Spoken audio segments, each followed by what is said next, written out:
Meghan Markle at the Fortune Most Powerful Women Summit manages to speak for 20 minutes and answer absolutely nothing. And I am still trying to figure out why she was even invited. So I'm going to translate all the jargon for you. We're going to try to make this fast because we're going to go question by questions, and there are 20. Let's get started. To Europe. You were just in New York, which congratulations, you just won a humanitarian award for your work with online safety for parents and children. And you made it home for one day to see your kids. Yes, I had to. We were talking about that because everyone said, oh, you must have gone from Paris straight to New York. I said, no, I need to see my babies. So went back to California for a day and then continued on. But I'm thrilled to be here. Thank you. Of course, and always job number one. Okay, right there. We'll stop. That's question number one. This is just a classic opening fluff. She uses my babies to sound relatable and grounded. The mom card, as always, that she uses. Mom card before business, and then sometimes she just mashes them. Now, if I continue to analyze, if you noticed, there's absolutely no mention of actual work to earn that humanitarian award. She completely deflects to motherhood immediately because she knows it's a softer entry and hides the lack of hard results. It's like, let's talk about my maternal glow instead of measurable achievements. Yeah, you got none. You got none. So I want to rewind about 5 years ago when you and your husband left England and you descended on Montecito, California, and you planned what your next few years would look like in terms of the business impact you could have and the philanthropic impact you could have. And a lot of initiatives are going. But I want to just go back to that moment of as you and your husband were planning this out, how did you think about what you wanted to do, what your ambitions could do, and from your seat, what you could do for women? Well, I think 5 years ago was what you can do for very women. Different situation. Okay, for that's all how she of ended us. the question. And you know, Archie was so little, and I had just gotten pregnant with Lily around that same time, so we were nesting and healing, and also I don't even know I had the bandwidth at that time to think about what the big picture dream was. There was no plan. It was just, let's get through these next couple of years, create community, which was always so important to both of us in our new environment. And then as we started to get into our producing, through our deal with Netflix, really creating projects that we felt were compelling. And then I said, okay, I've always loved being able to share. I've always loved being able to cook and entertain. Is there a business here? And I think it was probably most people's assumption that if I was going to go into business, it would be fashion or beauty. But those 5 years at home, I wasn't running around wearing beautiful outfits. I was probably in Birkenstocks and sweats like the rest of us, especially during COVID or just barefoot at home. But I was making a lot of jam. So it ended up becoming the thing that really was my passion project that I turned into a business. Oh my gosh. Did you guys get the answer from this? No, you guys actually didn't, because this whole thing right here that she just did, this is word salad with the side of self-mythology. The answer is all vibes and absolutely no strategy. She refrains. We had no plan because we were healing, trying to make chaos sound spiritual so you guys can continue buying from me. She skips over the actual failed ventures, Spotify, Netflix, because we all know she was already in communication with Netflix and Spotify when they were leaving. We probably don't have concrete evidence, but we know there was evidence of some contracts or some communication between these big companies when she was leaving. So she cannot say, "Oh, we were nesting. Oh, we weren't thinking of that. We just wanted to heal." No. She's trying to make this sound as a COVID entrepreneur origin story. Absolutely not. I really hate her word salads because she did not answer the question whatsoever.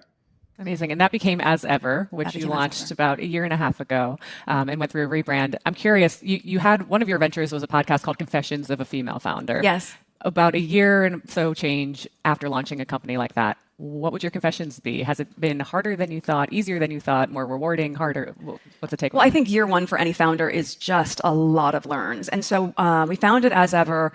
And I'm going to talk about that because she uses these words, and I call them buzzwords because it had a lot of learns. Like, shut up, Megan. Like, those words just get to me. Like, they really do get to me, because I'm like, are you just trying to sound smarter? Like shut up. Oof. I understand you all who tell me in the comment section, "Hey Star, I love your videos, but I'm sorry I can't watch Megan, or I can't listen to her." I get you. I get you, because it gets to me too when she uses words like, "The first year a lot of learns." Like, who speaks that way? Anyways, let's continue. Earlier this year, I think the first drop was in February or March. And what you're looking for is, what are the consumer behaviors and habits? What are the products that they're gravitating to? And I had this incredible fortune of having every SKU sell out within under an hour, which is amazing.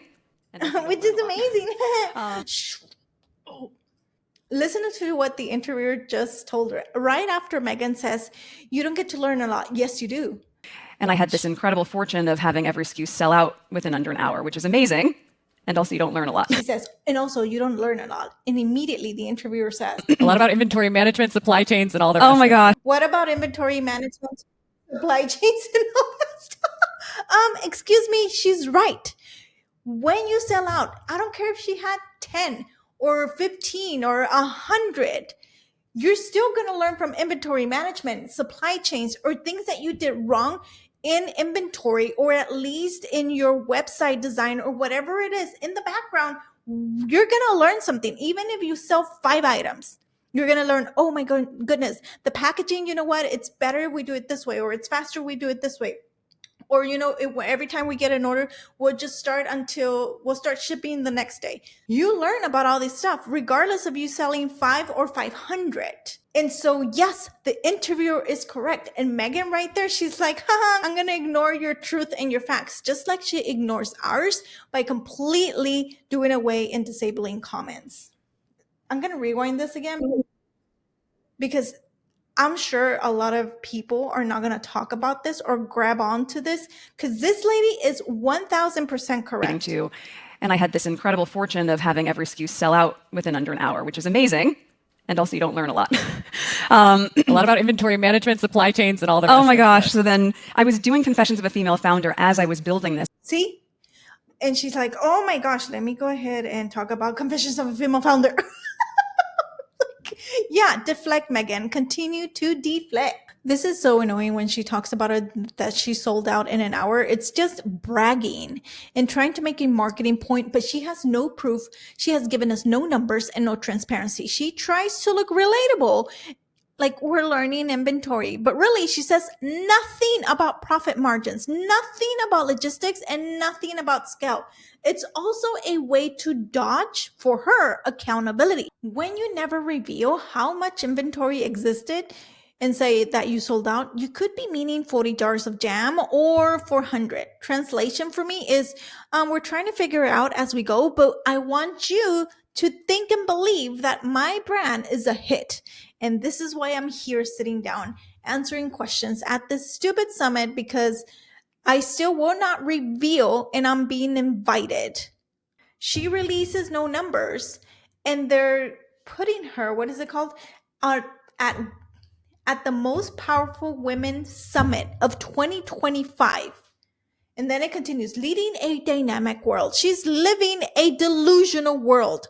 That's the summit that she should be going to. Okay, next question. To meet the demand that you have from your following must be challenging. And I was hearing you say earlier that you had planned, oh, surely if we 10x this order, we will have this supply for months. Yes. Lo and behold, it's only a few hours. Right. So how are you navigating building the infrastructure behind the demand that you as a brand can make? I think a lot of considerations go into which products become limited edition, which ones are going to be in steady state, what really is the brand identity beyond the jam, which, yes, is the hero product. But then as we've gone into different SKUs, flower sprinkles became quite a thing. And that was really complemented by the show. With the series with Love Meghan, I was able to show people what I love to do. And then we had the brand where I could tell them how they could have a lot of those things in their own home. I think it's going to be a continued process, as most founders will find in year one. And holiday, we have to be ready for holiday. So trying to be in steady state for most of the SKUs and really not being able to gauge how things are going to sell out, especially when you have people who have an appetite for the products in global territories, but we aren't selling internationally yet. And so they're finding workarounds where they'll have their friends stock up for them and then ship it to them separately. So the inventory is moving in a way that we hadn't anticipated, which is the biggest blessing. Oh my goodness. If you caught on to that, she did not answer the question. She just went on full mode of fall fake business jargon. This woman was just asked about infrastructure in her business. She responded with an aesthetic vocabulary answer, talking about flower sprinkles instead of supply chain. She swaps building backend systems with brand identity beyond jam. And then she just went off on that train. And I'm like, what are you talking about? It was just complete distraction. She went off on a tangent, no infrastructure to talk about. Like, why is she letting her get away with it? And can you talk a little bit too about the show and how it matches with As Ever, the brand, and Netflix's role in this? I know they've been a big backer of yours. You worked with Bella, their chief content officer, to develop quite a relationship with Netflix over the years. And that partnership just renewed with slightly different terms. I'm wondering if you could talk about what are the terms now and how has that helped you build As Ever? Yes, well, my husband and I were in an overall deal with Netflix, and then not dissimilar to Higher Ground and the Obama, gives us flexibility to go to our partners first, and then at the same time to be able to shop content that might not be the right fit for Netflix, but has a home somewhere else. So for our non-scripted team and our scripted team, we've been doing a lot of content development that can meet different rooms. And then, of course, for the business, it's been incredible because when you have female executive leadership that is so supportive of me as an entrepreneur, what we've designed is being able to have so much robust support in year one, where you have the show complementing the brand, where content and commerce are meeting, and then still enabling me to have autonomy to build out my own team and scale it in the way that I envision. That will go on, the business will, of course, go on longer than a series. Oh, and we knew she was going to do this. She name drops the Obamas, trying to borrow credibility. And she's done this many, many times using other people while giving absolutely zero financial context. The robust support, oh my goodness, all her buzzwords, robust, content, commerce, synergy. They're completely meaningless. They're meaningless buzzwords to make a downgraded Netflix deal sound like an upgrade. Let's be honest, Netflix cut her deal overall. But she thinks if she says flexibility, it makes it sound so empowering in her head, not ours, because we know that's a downgrade.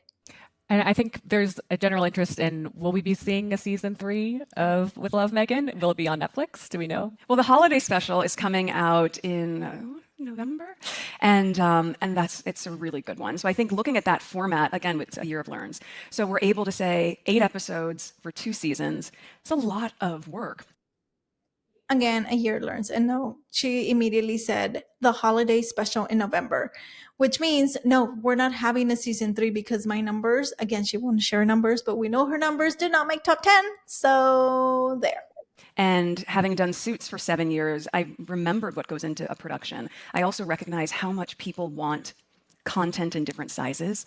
So part of what we're testing out now is it's amazing to be able to sit and watch a show for 30 minutes, but how can I give you a recipe in 2 minutes? And where can I share that with you? And how that continues to grow as ever. So exploring all the options of what it could look like. Stop talking about Suits. Stop talking about Suits. She was just a BZ actress. It's not like she had one of the front row rows where she led the show. No, she was a supporting cast. So again, in this answer, we go back to deflection. Deflection. She avoids saying no, there's not going to be a 3rd season. Instead, she refrains the failure as testing new formats.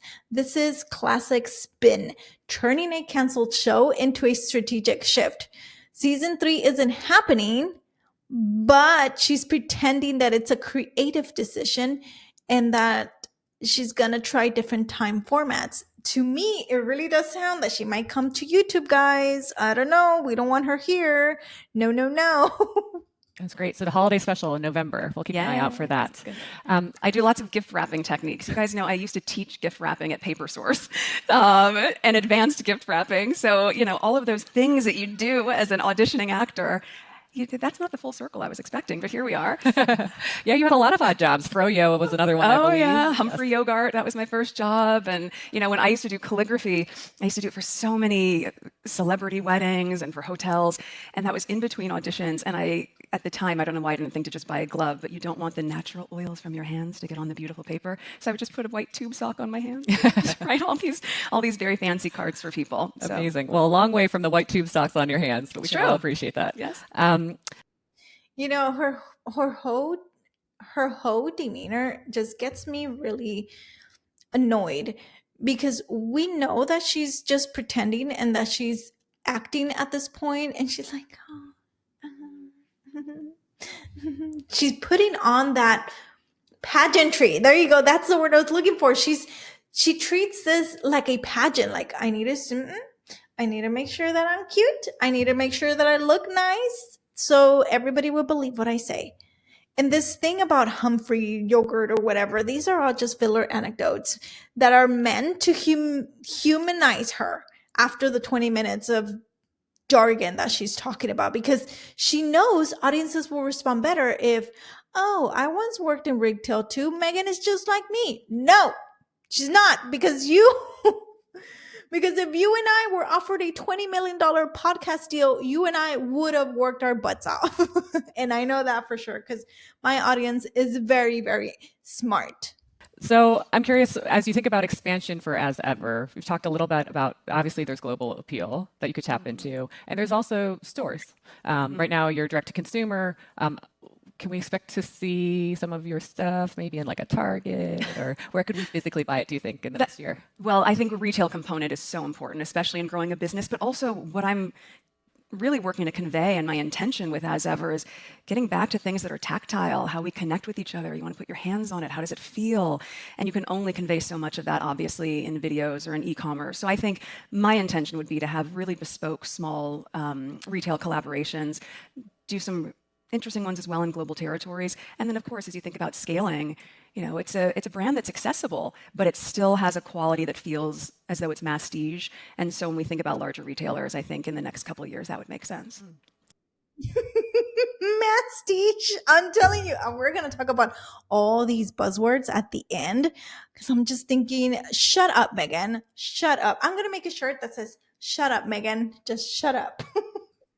This lady practically asked you a yes or no question about retail. Instead, Meghan goes off on a word salad about texture, bespoke collaborations. She doesn't even have a partner yet. That is why she went off like that. There's no deals in place, but she wanted it to sound like she's got it down. Take the microphone away from her. Why are they even interviewing her? Who let her in? That's what I want to know. Great.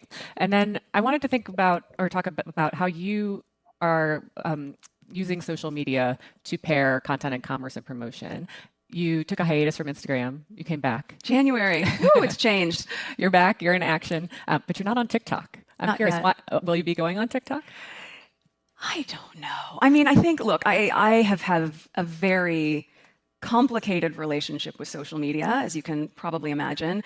And I also recognize the role that it plays in business. Part of it is, you know, because equally you the work lie we a were talking lot. about earlier. My husband and I spend a lot of time working on online harms, specifically surrounding protecting our children, not ours personally, but all of our children, for what they're susceptible to in the online space. So I'm sensitive to that. I also recognize that if you can show up in these spaces and be on the side of good, there is tremendous value in that also. So we're going to continue to expand the footprint in the social and digital space for the brand. For me personally, I don't know. The last time I was on Instagram, you guys, boomerang was a thing. That was a long time ago. So having started in January, I just started to explore and play in the same way that anyone else does when they're online. I just happened to do it with a little bit more attention on what I was doing.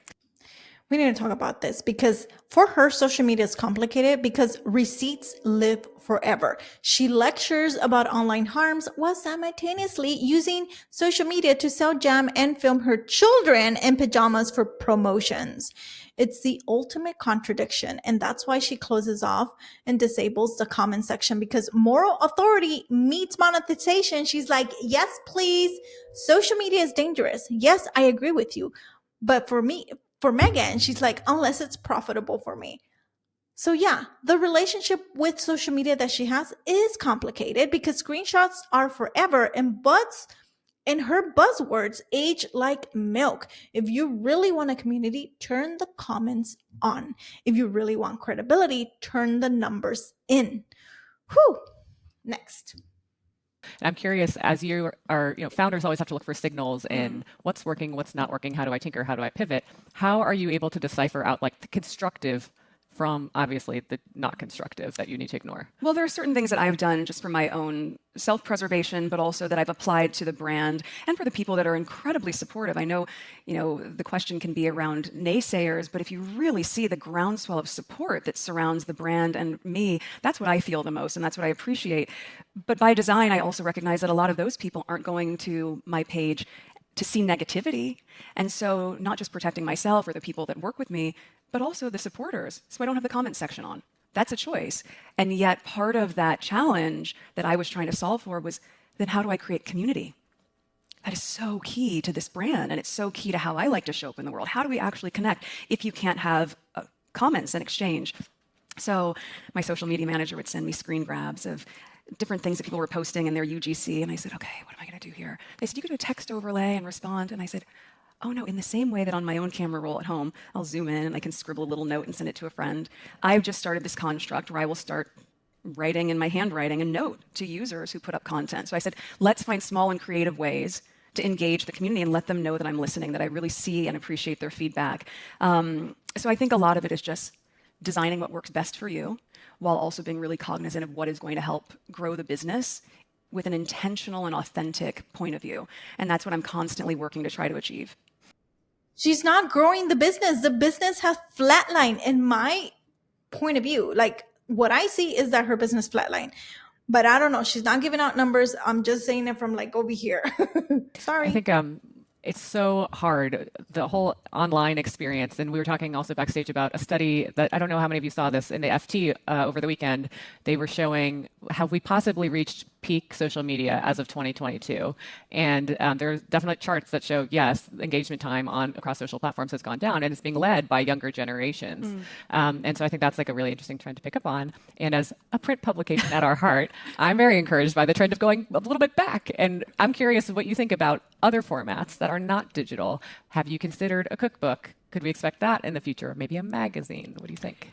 I love paper. And I really love, again, the sentimentality of what happens. We all have those cards or issues of a magazine that you've held on to for so long for whatever reason. And so from my standpoint, if there's ways to really hearken back to a time where things were slowed down a little bit, whether that's in a limited edition, and yes, of course, digital is how people are consuming media, but I do think we can start new trends. And I love a classic. I love things that are, dare I say, vintage inspired, but for our kids, they would think a magazine probably feels a bit vintage. I do think there's something incredible about a handwritten note. I would love to be able to combine all of my loves that really are a little bit more old school into that type of forum. So I would say never say never. That's great. Well, if we can help you with that, please let us know. Yes, I know who to call. Oh my goodness. Again, she used the word loves and learns and everything in between. No clear answer. It's performative. She's using also vintage and sentimental as emotional fillers when she has absolutely no strategy, no plan, but she tries to sound poetic about stationery. Like, I get it. Not everybody has stationery, but I do. I like it as well, but it's not one of my loves. I just enjoy it. It helps my brain. It helps me remember things when I write things down. So I'm curious, now that you have numerous businesses and ventures under your belt, and you're obviously still in the thick of it, what have you learned about yourself as a leader and as a CEO? Thank you. It's been incredible because when I was on Suits, that was my last time really in a position with a very large team. We had a crew of 200 people. And I worked on the show for 7 years, and I loved the crew. I loved that experience and the culture that's on set as well. And so I think being able to now have my own business, it's very different than being on set.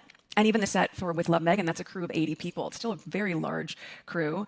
But for my business, I've been very decisive about having a lean team. I think you want to have a great soundboard of people that are with you and with... Which I still want to know who you're counting as a crew, because not 80 people is a lot of people for her tiny show. I really have to admit that, especially nowadays, that anybody can film an entire show with an iPhone. No. She is sprinkling CEO talk about margins, personnel, holistic, to sound business savvy. But the more she talks, the less I believe her. This woman is zero figures, no data, off love. She speaks about independence while funding comes from, I don't know, inheriting royal fame because of her husband. It's empowerment cosplay. Preaching wealth creation while offering absolutely no data or proof that she has built any. Money matters, but let's keep it vague so no one asks how much I've made. That's her entire philosophy. Period. How she got invited to this summit? She probably bought a ticket in. That's it. That's me. Because she keeps using words like masstige and learns and loves or intention. Corporate jargon because they don't add any flavor. They distract from the lack of substance, and she knows it because she's not talking about anything. She's just performing like a pageantry, like, I must sound smart. She knows she's sitting in a room filled with executive women and thought leaders and CEOs who use this kind of lingo. So she just parrots it back to sound like she belongs there, but she doesn't. And that's why I believe probably the audience was not reciprocating. Nobody was interested in what she was saying because people that don't know their business, they hide behind fancy synonyms and abstract verbs. A real CEO would say, we're scaling slowly to protect margins. Meghan says it, we're learning and loving the pivot while staying intentional about our masstige ethos. Shut up, Meghan. Just shut up. Meghan uses so much emotional and pseudo intellectual phrasing like, I've always loved, we're learning. It's all about connection to sound smart and avoid measurable details. This gives her the illusion of depth while staying comfortably vague. I love how the interviewer in the beginning was able to tell her, what about this, that? And Meghan just ignored her and went off to the next subject. And when I heard her use masstige, masstige is a perfect example. It's supposed to mean mass prestige, accessible luxury, but she uses it completely out of context. Probably because she wanted to sound chic. Guys, shout out to everyone who survived this 20 questions because you are the real stars here. Woo! Thank you very much for watching. Don't forget to subscribe before you leave, and I'll see you in the next video. Bye.